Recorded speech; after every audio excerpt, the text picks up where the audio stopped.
I'm Tony Beshara, and I'm going to help you do better at finding a job. He is listed by Fordyce Magazine as the #1 headhunting career placement guy in the country. The #1 guy. His name's Tony Beshara. Hey, James, Tony Beshara. Glad to meet you. Nice to meet you. Come in and have a seat. Now, you were pool contracting, right? Yes. In California or in Oklahoma? California. California. I still have that. You still have that? Yes. Okay. You still running it in California? Yes. Okay.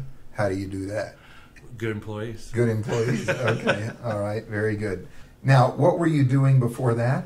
I was a nursing home administrator by trade. Okay. You did that for most RJ Therapy? Okay. No, that's another company I used to own. Oh, okay. All right.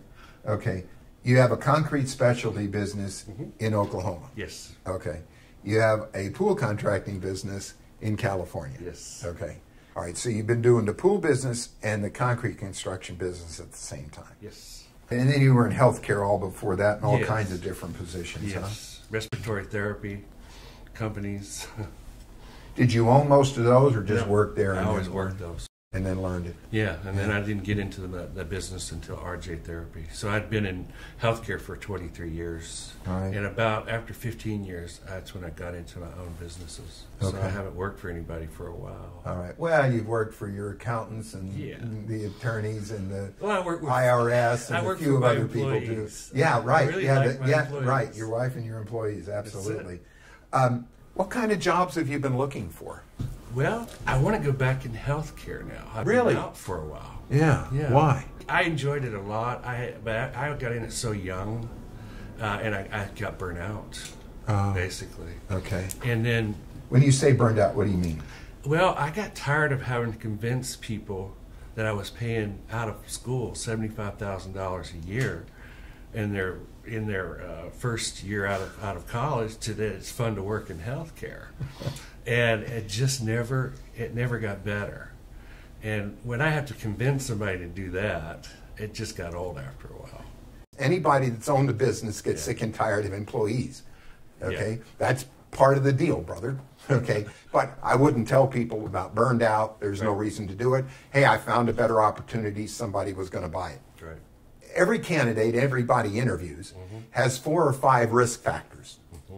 The one great risk factor that you have that they don't have, okay, is that you might just say, the hell with you, I'm going to go into business for myself again. True. Okay? You got energy, you know how to sell yourself, you've run your own business, good and bad, you know, and that kind of thing.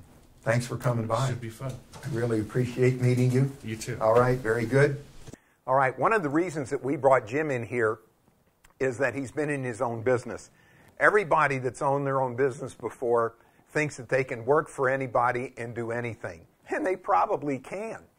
The problem is that when you've run your own business, most employers and most hiring authorities are afraid of you. They're afraid you're going to come in, sit down, and tell them how they ought to run their company, and that's the last thing they want to hear. He's got some very good skills. He's got a lot of energy. He comes across very, very well. As I mentioned to him, he doesn't need to bring up about being burned out or any kind of heart trouble.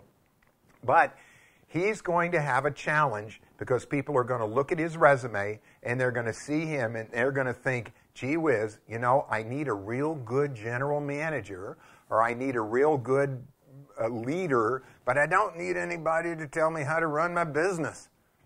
So I'll bet everything I own that within the next 9 months to a year, Jim's going to be back in his own business doing it better for himself than he would for somebody else.